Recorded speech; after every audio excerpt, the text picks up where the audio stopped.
Bom dia, meus irmãos, que a graça e a paz do nosso Senhor Jesus sejam com todos nós neste momento, Espero que todos tenham tido uma ótima semana, uma semana agradável, na paz do Senhor. Estamos aqui mais uma vez aí, preparados para a nossa escola bíblica dominical. Nós estaremos hoje iniciando um novo estudo, tá? E eu convido você que nós comecemos nesse momento então, orando ao nosso Deus. Vamos orar. Pai amado, mais uma vez nos colocamos diante de Ti.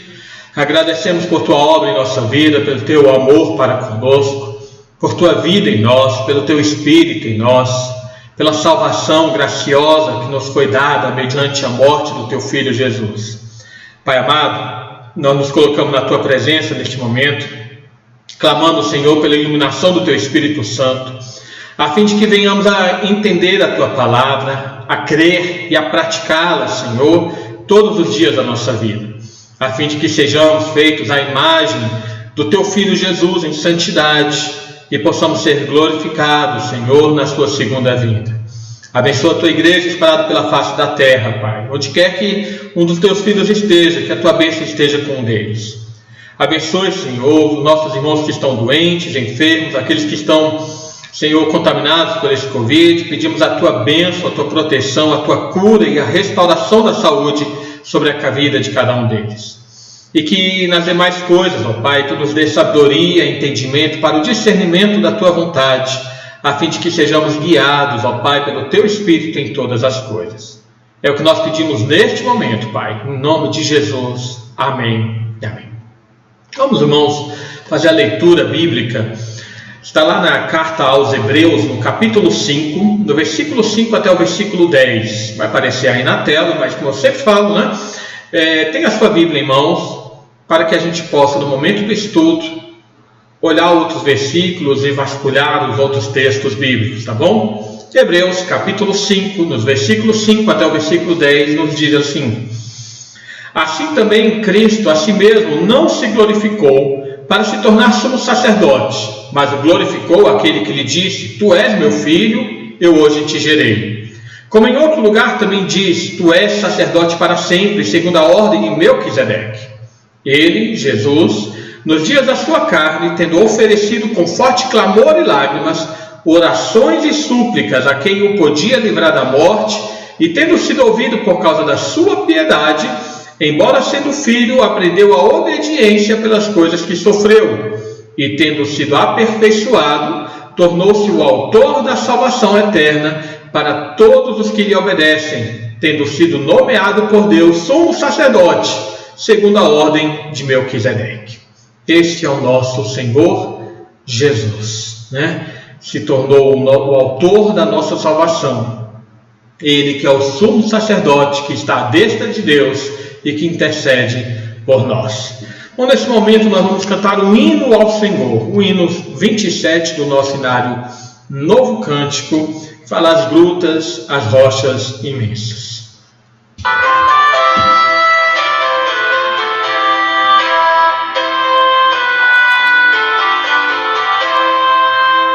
As grutas, as rochas imensas dos mundos do grande esplendor proclamam em alto constante o hino ao Teu nome, Senhor.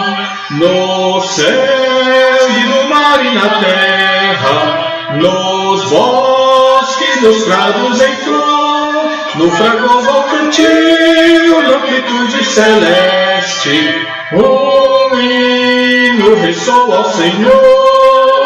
No céu das estrelas brilhantes, dos mares o grande fragor, e as brisas entoam ridentes um hino ao Teu nome, Senhor.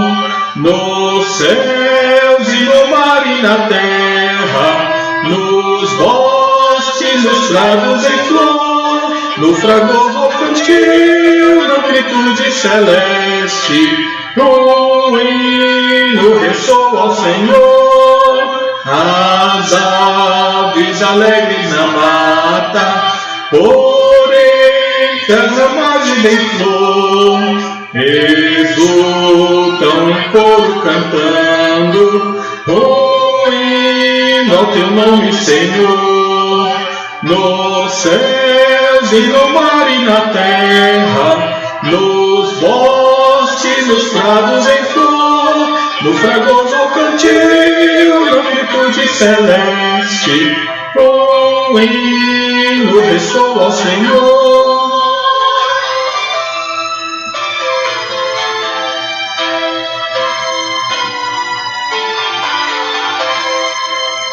E tu, pecador que vagueias, que fazes ao teu Criador, não achas momento em que cantes um hino de glória ao Senhor, nos céus e no mar e na terra, nos bosques, nos prados em flor, no fragoso cantil, na virtude celeste, um hino ressoa ao Senhor.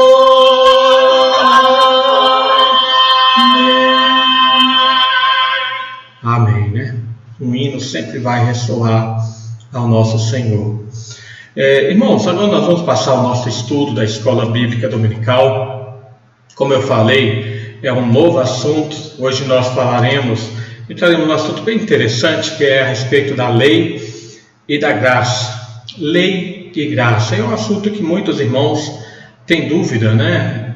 E que nós vamos ter, se eu não me engano, são 4 lições a respeito desse assunto, tá bom? Veja bem, muitos crentes, irmãos, hoje em dia, eles colocam uma questão que lhes incomoda, né? Pergunto, afinal, nós estamos na época da lei ou estamos na época da graça? E logicamente nós já sabemos que desde Cristo estamos aí vivendo a graça de Deus demonstrado. Mas algumas pessoas, diante dessa resposta, elas falam, se nós estamos na época da graça, né, o que é que nós devemos então fazer com a lei? Ela serve para nós ou não serve? Eu até gosto de perguntar, será que na época em que Deus deu a sua lei não havia graça? Porque essa é uma divisão que a Bíblia não faz, a época da lei e a época da graça, né? Alguém certa vez falou que quem come, por exemplo, né, com essa dúvida, afinal, de qual a função da lei hoje, né? Será que nós devemos obedecê-la ou não? Então, alguém certa vez, eu ouvi falando que quem come frutos do mar, como camarão, ostras, polvo, caranguejo, lagostas e coisas assim, né, etc., elas estão pecando contra a lei de Deus. Porque lá em Levítico, capítulo 11, de 9 a 12, nos fala que esse tipo de frutos do mar não deveriam ser consumidos, eram considerados imundos, né? E então a gente tem que perguntar, é certa ou não é esse tipo de regra, né? Eu devo ou não devo, por exemplo, também guardar o sábado? Então, irmãos, nós vamos fazer a leitura nesse momento de Gálatas, capítulo 3, versículos 23 ao versículo 27. E esse texto, nós não vamos interpretar o texto, mas ele vai servir como base para o nosso estudo sobre a questão da lei e da graça, tá bom? Então, Gálatas, capítulo 3, versículos 23 a 27. O texto nos diz assim: mas antes que viesse a fé, estávamos sob a tutela da lei e nela encerrados, para essa fé que de futuro haveria de revelar-se. De maneira que a lei nos serviu de aio para nos conduzir a Cristo, a fim de que fôssemos justificados por fé. Mas, tendo vindo a fé, já não permanecemos subordinados ao aio. Pois todos vós sois filhos de Deus mediante a fé em Cristo Jesus. Porque todos quantos fostes batizados em Cristo, de Cristo vos revestistes. Dessarte não pode haver judeu nem grego, nem escravo nem liberto, nem homem nem mulher, porque todos vós sois um em Cristo Jesus. E se sois de Cristo, também sois descendentes de Abraão e herdeiros segundo a promessa. Meu irmão, quando Paulo ele escreve essa carta aos crentes de da Galácia, né? Ele estava havendo um problema naquela igreja por causa de da exigência de um grupo, que era chamado de judaizantes, que eles eram judeus, que tinham reconhecido Jesus realmente como o Messias enviado, mas que eles exigiam que os gentios, aqueles que não eram judeus, que os gentios, convertidos primeiramente, se pusessem em submissão à lei, ou seja, que obedecessem à lei, principalmente na questão da circuncisão, para que então eles fossem considerados salvos.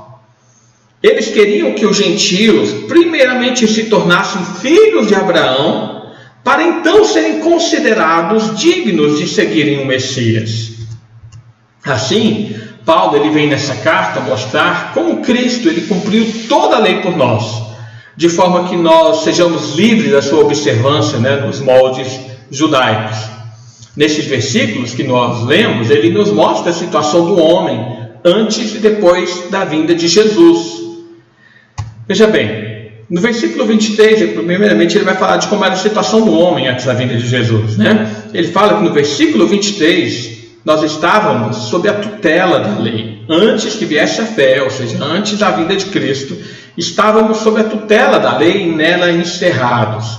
No versículo 24, eu espero que você esteja aqui com a sua Bíblia para acompanhar, Paulo ele fala que o propósito da lei é conduzir os homens a Cristo, mostrando seus pecados, que é o Redentor. Ele fala que a lei nos serviu de aio para nos conduzir a Cristo, a fim de que nós fôssemos então justificados pela fé.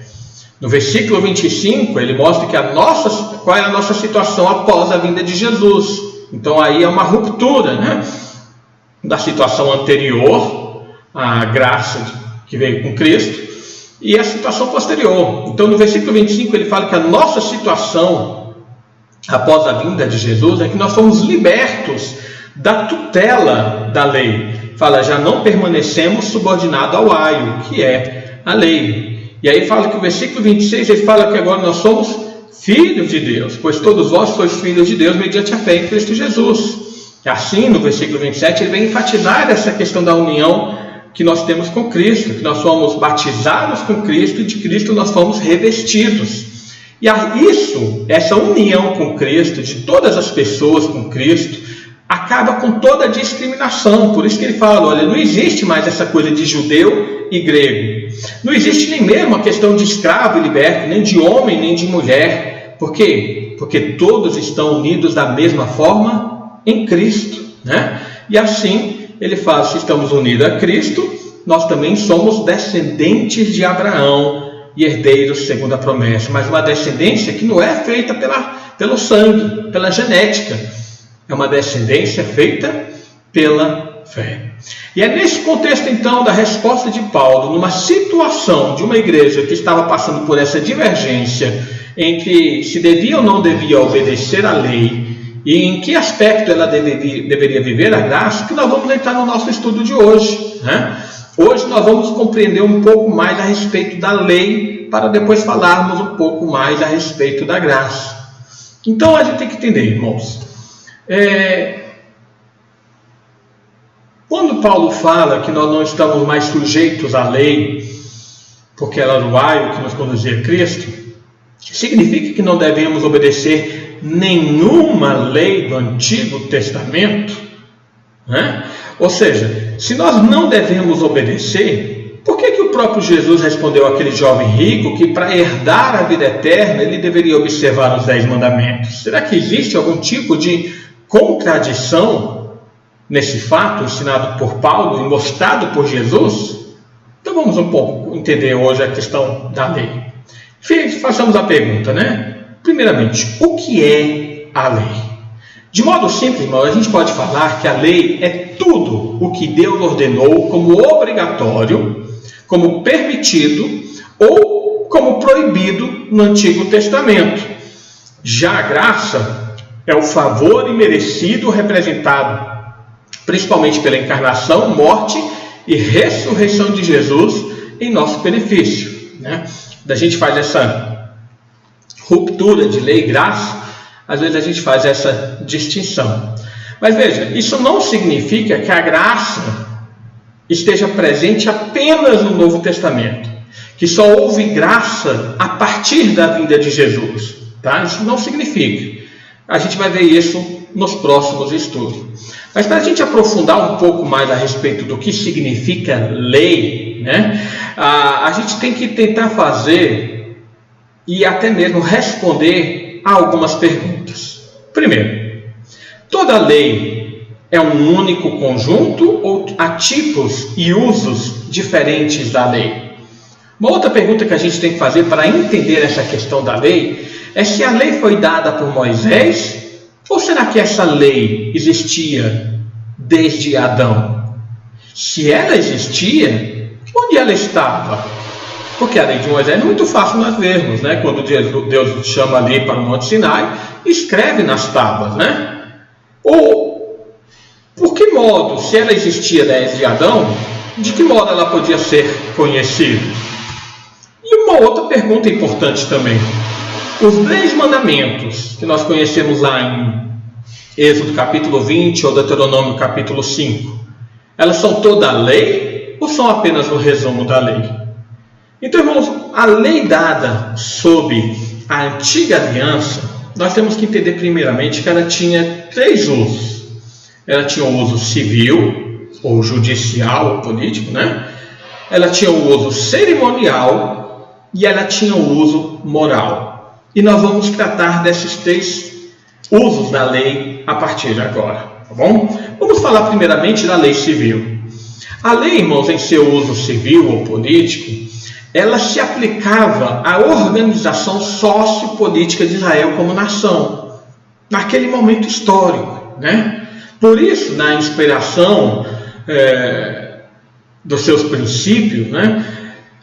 Salvo na inspiração dos seus princípios, não é necessariamente transplantável para outros contextos. Ou seja, o que é que a gente está falando aqui? Está falando que cada nação possui a sua lei civil. E Israel, como nação, ela tinha sua lei específica para ela. Mas significa que ela não pode ser aplicável a todos? Olha bem, não em termos gerais. Mas nos princípios da lei, sim, ela é aplicável a todos nós. Vamos pegar alguns exemplos, só para nós entendermos um pouquinho disso hoje. Só um exemplo, a gente se olhar nos capítulos 19 até o capítulo 25 do livro de Deuteronômio, nós vamos ver muitas dessas leis civis, ou dessas leis de caráter político, né, colocado ali em Israel. Primeiramente, se você olhar em Deuteronômio, capítulo 19, versículos de 1 a 10, você vai ver que existia uma lei que era chamada Lei das Cidades de Refúgio. Era uma situação em que, havendo uma morte acidental de alguém, o culpado ele poderia se abrigar em uma dessas cidades sem que fosse vingado por alguém. Você vai ver, por exemplo, em Deuteronômio capítulo 19, de 1 a 10, que Moisés ele dá um exemplo, né? Se duas pessoas estiverem cortando uma árvore, né, estiverem manuseando um machado, e o machado de um deles, acidentalmente, sem propósito, ele ferir e matar o seu companheiro, essa pessoa, para não morrer por causa de um vingador, né, por causa de alguém da família que procuraria vingar a morte daquele parente, ela poderia procurar uma dessas cidades de refúgio e ficar abrigada ali, para que não fosse morta. Então veja, qual é o princípio colocado aqui? O princípio da justiça. Veja bem, por quê? Existe a culpa da morte. Aquele cara matou, cometeu um homicídio. Mas é o que nós chamamos de homicídio culposo, que não há intenção de matar, né? É um crime culposo.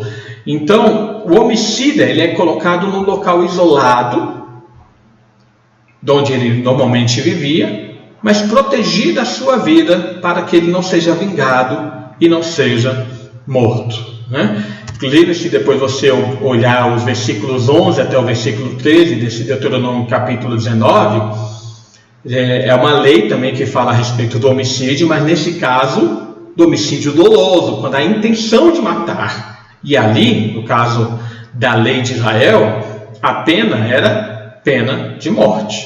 É um exemplo de lei civil que acontecia ali no povo de Israel.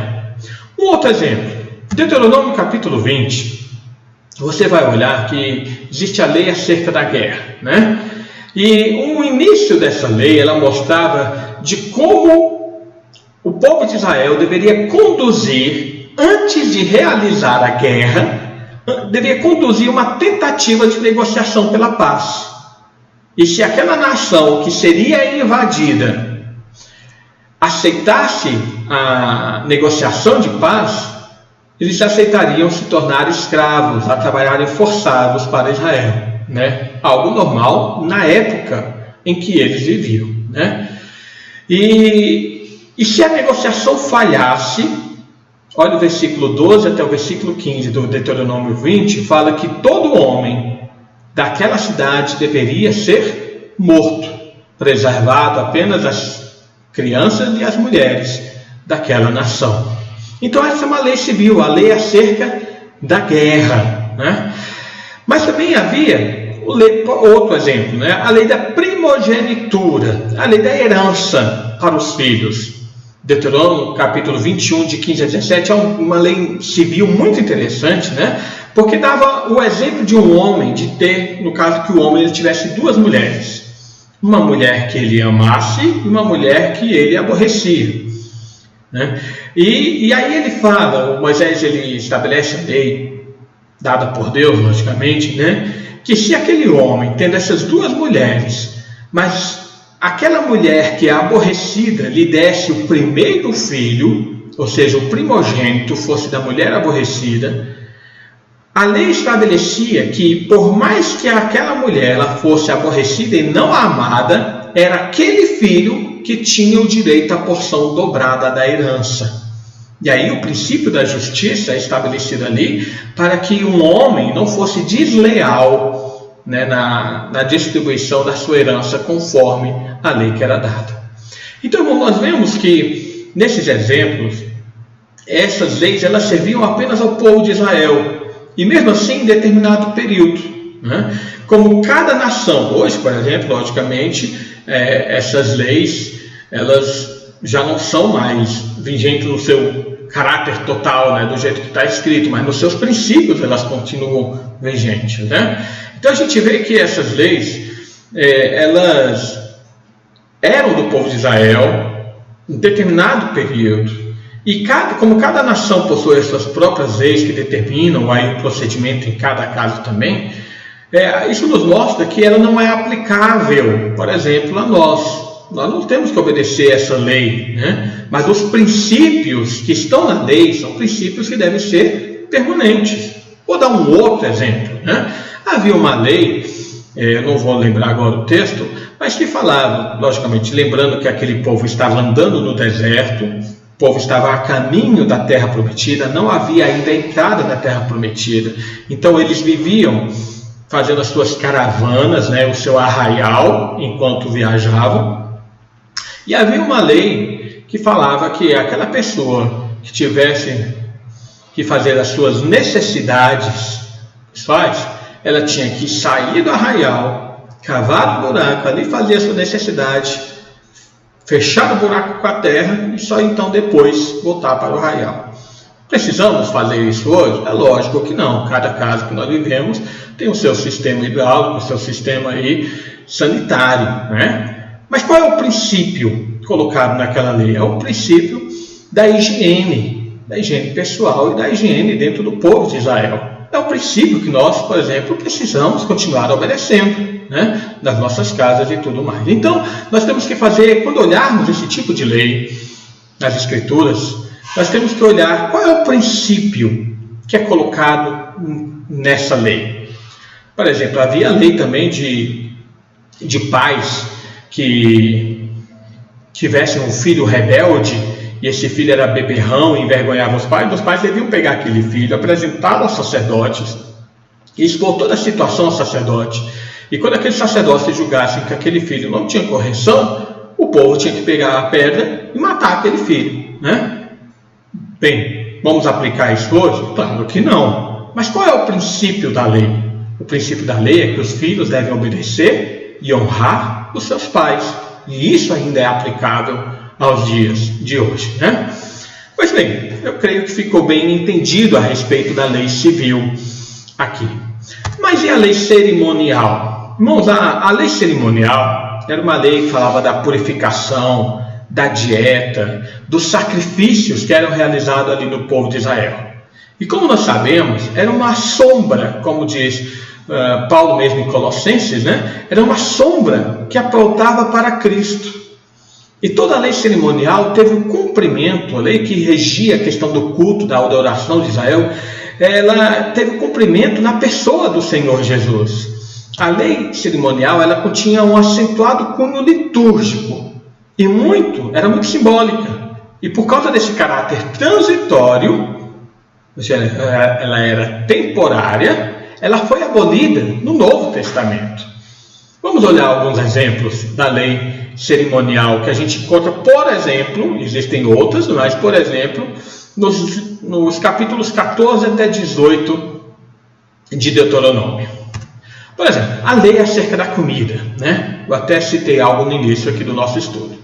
Deuteronômio 14, de 1 a 21, existe uma lista, né, que fala da permissão ou uma proibição de certos animais para servirem de alimento. Já fala a respeito do que pode se comer e do que não se pode comer. Às vezes a gente pensa só em uma coisa ou outra, o judeu não come de carne de porco, né? Mas não é só isso que o judeu não comia. Há vários animais que ele não comia. E acerca dessa lei, como é que nós devemos viver? Jesus, ele demonstrou a revogação dessa lei lá em Mateus capítulo 15, versículo 20. Só voltando aqui. Mateus 15, 20. Se você estiver com sua Bíblia aí, abra sua Bíblia, porque o texto nos diz assim, aquele momento, né, que os fariseus, eles criticam a Jesus porque não lavaram a mão. E aí ele diz, são estas coisas que contaminam, melhor, não é aquele momento, mas Jesus, ele vem falando várias coisas aos fariseus, né, e ele vai mostrando a hipocrisia dos fariseus, e aí ele fala a respeito daquilo que entra pelo homem, daquilo que sai pelo homem, e ele encerra dizendo o seguinte, são estas coisas que contaminam o homem, ou seja, os maus desígnios, homicídio, adultério, prostituição, furto, falso testemunho e blasfêmia, que ele fala no versículo 9. Mas o comer sem lavar as mãos não o contamina. E é dentro desse mesmo texto paralelo que Marcos, ele, lá no capítulo 7, versículo 9, é o texto paralelo a esse de Mateus 15, que Marcos, ele traz a seguinte conclusão, e assim considerou ele, no caso Jesus, puros todos os alimentos. Posteriormente também, isso foi confirmado naquela visão que foi dada a Pedro, lá em Atos 10, capítulo 9 até o versículo 16, quando Pedro ele recebe a visita de alguns gregos, né, de um homem chamado Cornélio, que era centurião. Ele manda os servos chamarem a Pedro, porque ele recebeu uma visão de que Pedro levaria a ele a palavra da vida eterna. E Pedro, ele tem aquela visão de um lençol que desce dos céus com vários tipos de animais, e uma voz que dizia, mata e come. E Pedro falava, Senhor, mas eu não vou matar, nenhuma coisa impura jamais se entrou na minha boca e tudo mais. E aí aquela visão fala, não consideres comum ao que Deus purificou, né? Então esses textos, eles fazem essa demonstração de como essa lei cerimonial, ela foi abolida no Novo Testamento. Olha também a observação que Paulo faz lá em 1 Timóteo, no capítulo 4, no versículo 3. 1 Timóteo, capítulo 4, versículo 3, Paulo diz assim, falando a respeito dos falsos mestres. Eu vou ler o versículo 2 para ficar mais fácil o entendimento. Pela hipocrisia dos que falam mentiras e têm cauterizado a própria consciência, que proíbem o casamento e exigem a abstinência de alimentos que Deus criou para serem recebidos com ações de graças pelos fiéis e por quantos conhecem plenamente a verdade, né? Então essa lei cerimonial das comidas, de coisas que podiam comer e coisas que não podiam comer, tudo foi abolida, tanto por Jesus e confirmada pelos apóstolos após a ascensão do Senhor Jesus aos céus, né? O tipo de lei que foi abolida. Então essa coisa de não pode comer isso, não pode comer aquilo, a gente tem um princípio da saúde, né? Mas essa questão de proibição por uma questão de lei por uma questão de que se você comer carne de porco você não vai entrar para o céu, isso foi abolido, tá bom? Um outro exemplo, Levítico 22 ao versículo 24, existia a lei a respeito dos animais que deveriam ser oferecidos como sacrifício. Veja que essa lei ela determinava não apenas quais animais deveriam ser sacrificados, mas também se eles eram adequados ou não ao sacrifício, ou seja, se eram animais considerados puros ou não, né? Se eram aqueles animais considerados perfeitos para o sacrifício ou não, né? E aí, nós temos que ainda sacrificar animais para prestar culto a Deus? Nós sabemos que não. Inclusive hoje, se alguém tentar fazer isso, é visto como uma barbárie, como um ato totalmente desumano, né? Mas por que não? Porque essa lei ela foi abolida com o sacrifício de Jesus como cordeiro definitivo para o perdão de pecados. Lá em Atos 10, versículo de 1 a 14, Hebreus, né? O autor de Hebreus ele vai mostrar vários argumentos por que Cristo ele é considerado o Cordeiro de Deus que morreu como sacrifício definitivo para nós. Mas eu vou ressaltar aqui o capítulo 9, versículo 24 até o versículo 28.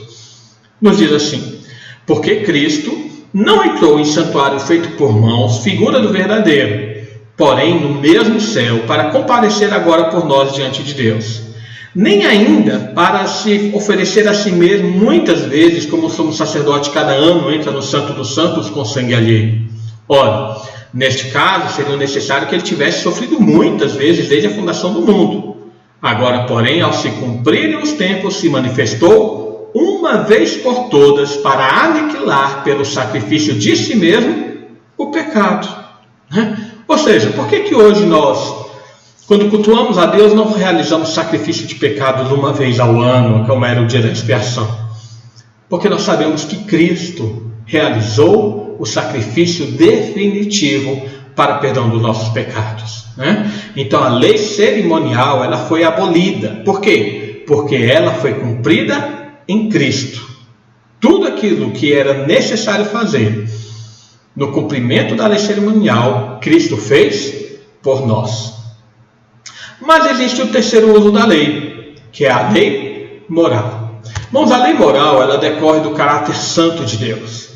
E ela se dirige ao ser humano enquanto tal, né? Enquanto aquilo que nós somos. E é por isso que a lei de Deus, a lei moral de Deus, ela é perpétua. Por quê? Porque Deus é perpetuamente santo, Ele é eternamente perfeito. Então a sua lei moral também é eterna. Essa lei moral passou a existir a partir de Moisés? Não. Ela existia antes mesmo dessa codificação, dessa escritura dada lá no Moisés, né? E ela permanece mesmo vigente depois de Cristo. Por quê? Porque a lei é uma lei moral, ela expressa o caráter santo de Deus. É importante a gente observar, irmãos, que a lei moral ela nunca foi restrita apenas à nação de Israel. E veja que não só isso, ou seja, essa lei moral ela sempre foi exigida por Deus a todos os homens, independente da sua raça, independente do seu credo, independente de qualquer tipo de discriminação. E toda ela foi reafirmada, até mesmo reforçada, e então aprofundada como mandamentos também no Novo Testamento. Por exemplo, a gente vê isso lá em Lucas 16, versículos 16 e 17.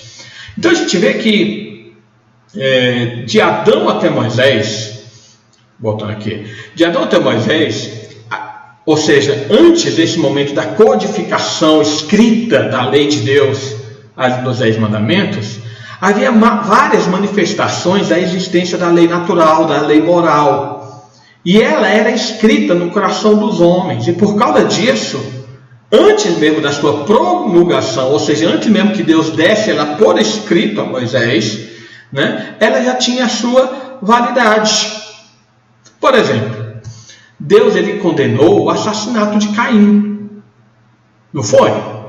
Que lei havia escrita para que Caim não matasse Abel? Não havia nenhuma lei escrita. Mas Caim ele sabia que não devia matar o seu irmão. Ele sabia que era errado aquilo que ele estava fazendo. Como ele sabia? Porque essa lei estava escrita no seu coração. É a lei moral de Deus. Foi por causa dessa lei moral que Deus também condenou a geração de Noé. Lá em Gênesis capítulo 6 nos fala que Deus olhou então para a humanidade e viu que era mal todo o desígnio do homem.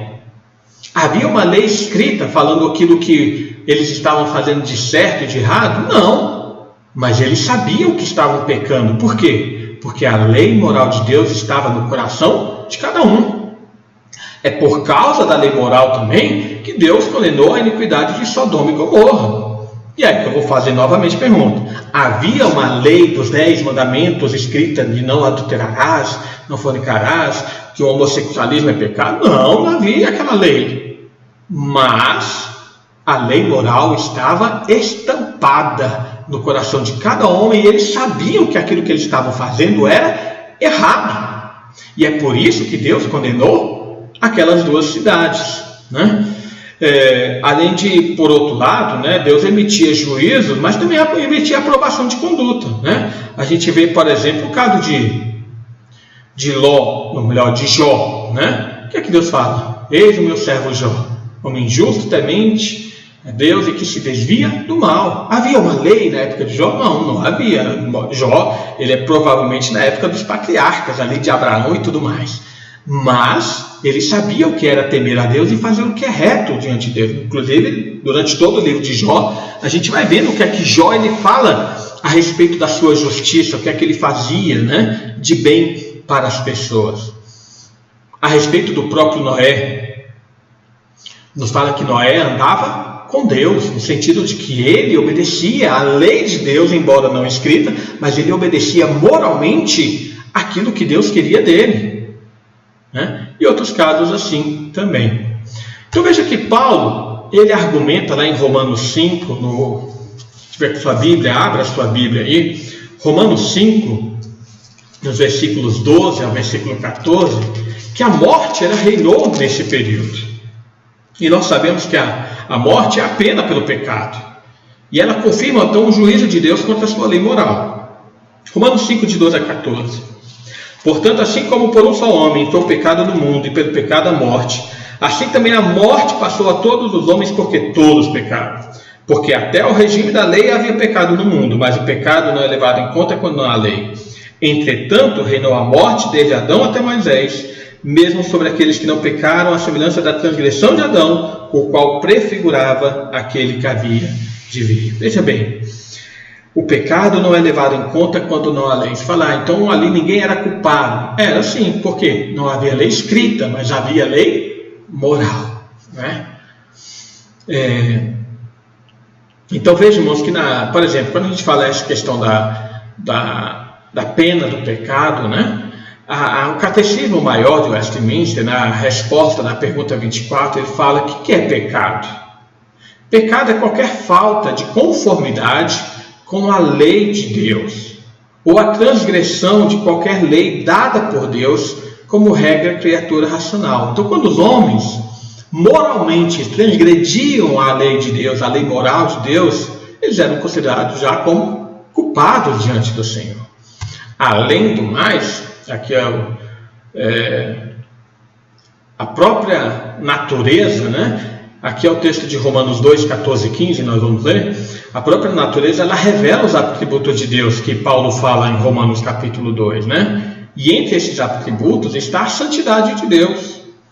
Sendo então todos os pecadores, mesmo aqueles que nunca conheceram a lei mosaica, eles são colocados como indesculpáveis. São vários textos que colocam isso. Mas olha, por exemplo, Romanos 2, aí, 14 e 15. Quando, pois, os gentios que não têm lei procedem por natureza de conformidade com a lei, não tendo lei, servem eles de lei para si mesmos. Estes mostram a norma da lei gravada em seu coração, testemunhando-lhes também a consciência e os seus pensamentos mutuamente, acusando-se ou defendendo-se. Inclusive, irmãos, uma das grandes questões que são colocadas aí de apologia, né, contra os filósofos ateus, é a questão da moral. Se não existe Deus, se Deus não existisse, De onde o homem tirou esse conceito do certo e do errado? Porque de onde veio esse princípio moral que há em todo homem de, por exemplo, compreender que matar o outro é uma coisa errada? Irmãos, nós só temos uma lei moral porque existe um Deus moral. E esse Deus que implantou a sua lei na existência, no espírito de cada homem. Então, no miolo da lei moral, foi expresso, por exemplo, os 10 mandamentos.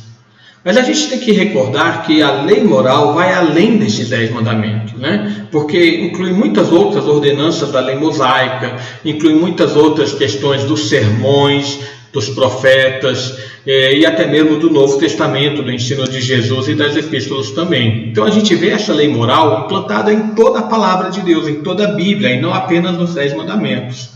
E por outro lado, os 10 mandamentos, eles têm muito mais implicação do que simplesmente pode parecer à primeira vista.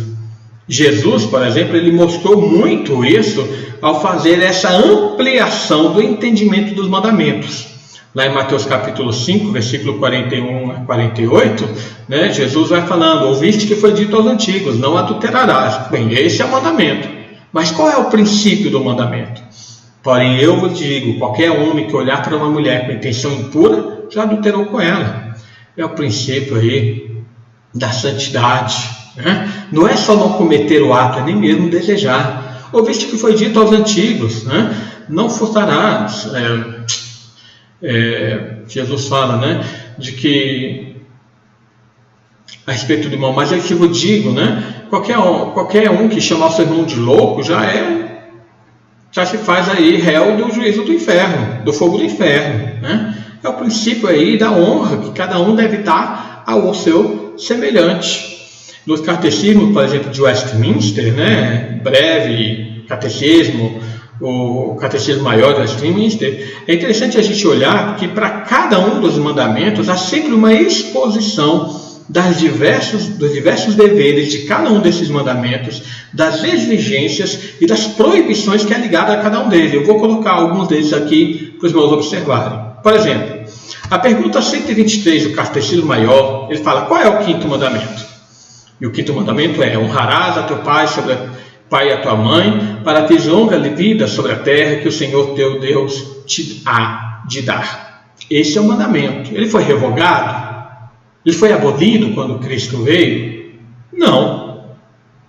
E aí pergunta: o que significa a palavra pai e mãe no 5º mandamento? O catecismo responde: a palavra pai e mãe no 5º mandamento abrange não somente os próprios pais, mas também todos os superiores em idades e dons, especialmente todos aqueles que, pela sua ordenação de Deus, estão colocados sobre nós em autoridade, quer na família, quer na igreja, quer no Estado. Ou seja, o princípio colocado no 5º mandamento, que fala de honrar o pai e a mãe, ele não é restrito a apenas você respeitar aqueles que cuidam, que criam de você. O princípio colocado é o princípio de submissão a todo tipo de autoridade. Dá para perceber? A lei moral, ela permanece. Outro exemplo. Pergunta 134 do Catecismo Maior. Qual é o 6º mandamento? O 6º mandamento é: não matarás. Jesus ele mesmo mostrou isso, lá em Êxodo 20, versículo 13. Que é a lei, em Êxodo 20. Mas Jesus mostrou isso lá em Mateus capítulo 5. Mas quais são os deveres exigidos no 6º mandamento? É apenas não matar?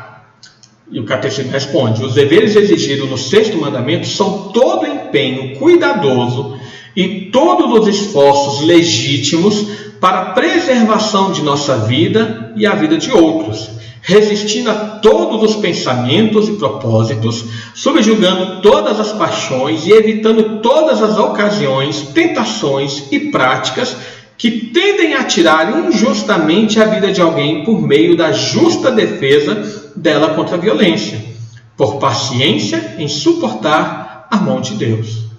Ou seja, por que nós, ao ser ferido por alguém, nós simplesmente não vamos lá e matar uma pessoa? É só porque existe uma lei de não matarás? Não. Porque nós temos uma lei moral que fala que não é só ir lá e assassinar, nós temos que proteger a vida dos outros. Por exemplo, né, uma questão que está em voga hoje e que principalmente os partidos de esquerda aí gostam de colocar isso como parte do seu programa político. Todo partido de esquerda tem no seu programa político a defesa do aborto. De que cabe à mulher decidir se quer ou não retirar a criança ali dentro do seu ventre, de matar o feto, de retirar aquele feto. Né? Por que nós cristãos, os verdadeiros cristãos, sempre vão falar que não? Porque existe o mandamento de não matarás. Aí a discussão não é a questão, a partir de tanta semana é que se considera vida. Não, ali é uma vida desde que foi gerada.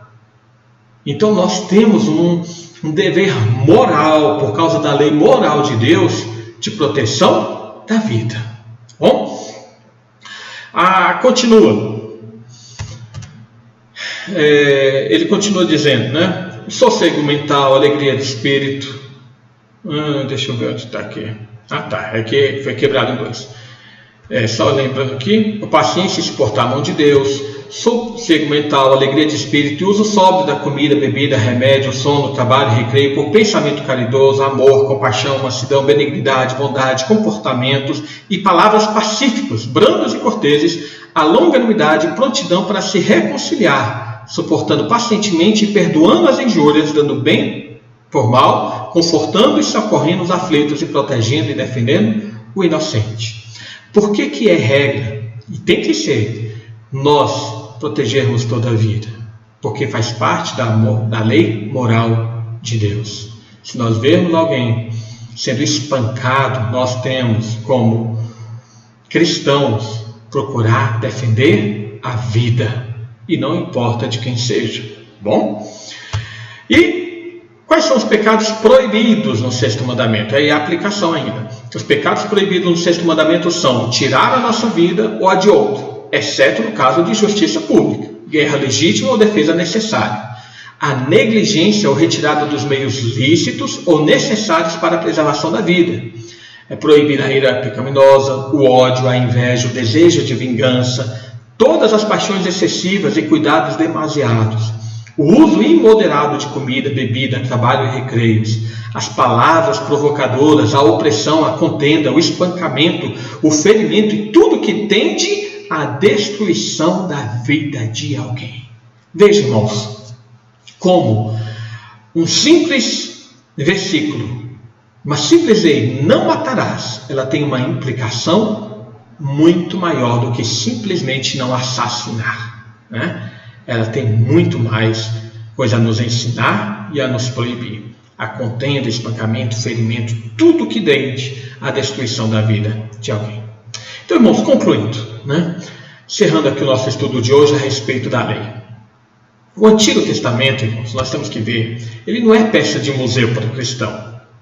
Eu já falei aqui na igreja certa vez que eu vi um certo pastor de uma igreja, um pastor, bispo, sei lá. Ele falou, olha, se você quer procurar alguma coisa na Bíblia, procura o Novo Testamento. Não olha no Antigo Testamento não, que no Antigo Testamento não tem nada para você. Não é assim. O Antigo Testamento não é peça de museu para nós. Como Paulo escreveu para Timóteo, toda a Escritura é inspirada por Deus e útil para o ensino, para a repreensão, para a correção, para a educação na justiça. É palavra de Deus. O Antigo Testamento é palavra de Deus. Quando ele falou Escritura, ele tinha em mente o Antigo Testamento. Não havia os livros do Novo Testamento, né? Então a lei moral, ela tem 3 propósitos. Aí a gente aprendeu que a lei civil não se aplica a nós, porque ela era específica para a nação de Israel. A lei cerimonial toda se cumpriu em Cristo, porque ele pagou, por meio do seu sacrifício, ele cumpriu toda a exigência de Deus, de rituais e sacrifícios. Mas a lei moral, ela é permanente e ela tem 3 propósitos. Ser um espelho que reflete tanto a justiça perfeita de Deus como a nossa própria pecaminosidade. Quando olhamos para a lei moral de Deus, nós vemos quanto nós estamos errados e como o nosso Deus é santo. A lei moral, ela tem o propósito de restringir o mal no mundo, falando o quê? Aquilo que é proibido, aquilo que não deve ser feito, né? Que é errado. e guiar os regenerados às boas obras que Deus planejou para eles. Ou seja, amor e moral mostra o que nós devemos fazer e como nós devemos viver. Viver em santidade, como nosso Deus é santo. Amém? Que Deus nos abençoe. Na semana que vem, vamos ver, talvez nas quartas-feiras, né? Posteriormente nós vamos continuar esse estudo a respeito da lei e da graça. Tá bom? Meus irmãos, mais tarde, 19h30, nós já estamos encerrando aqui nossa transmissão, nós vamos cantar o hino 135, mas mais tarde, 19h30, nós temos uma nova transmissão, tá bom? Não deixe de participar, convide seus parentes, mande o link para eles, para que eles também participem do nossa meditação da noite. Nós meditaremos lá em 2 Tessalonicenses, capítulo 2, de 1 a 17, nós falaremos a respeito de como Paulo ele fala sobre algumas questões da volta de Jesus, tá bom? Mas vamos cantar o hino 135 do nosso inário. Mais de Cristo eu quero ter.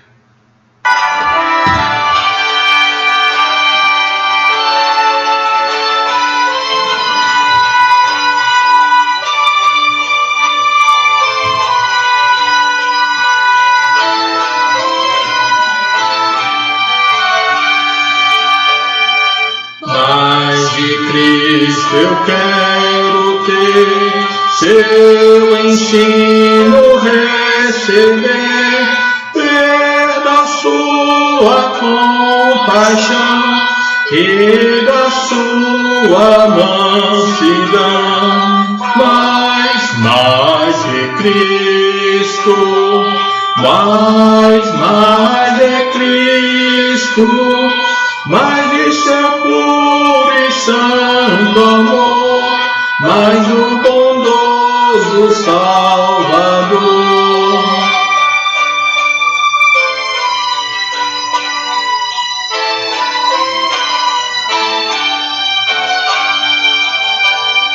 Mais de Cristo eu quero vir, nos seus passos prosseguir, sempre perto dele andar, seu amor manifestar. Mais de Cristo, mais de Cristo, mais do seu puro e santo amor, mais do bondoso Salvador.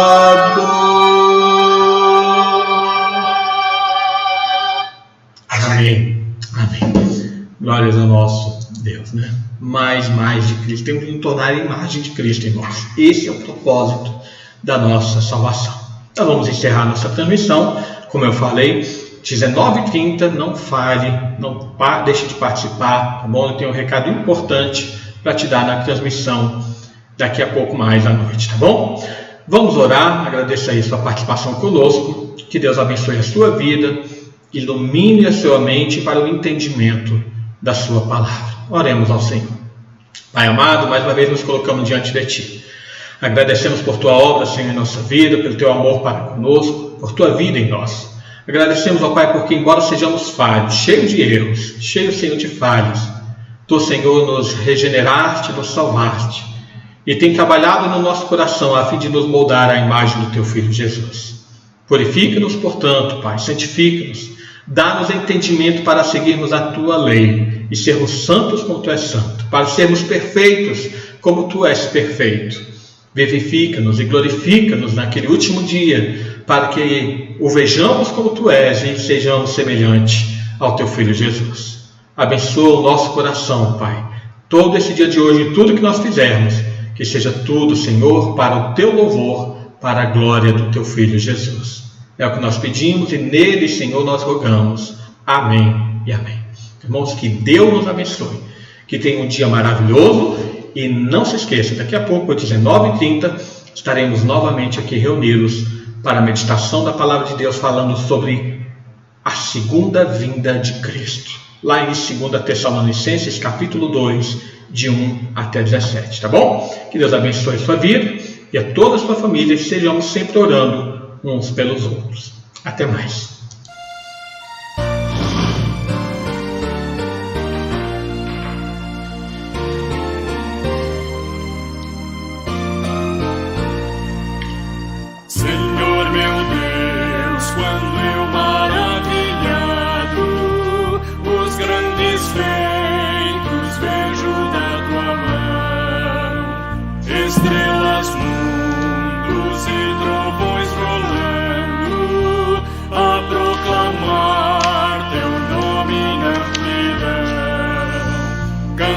caminhamos então a ti, Senhor.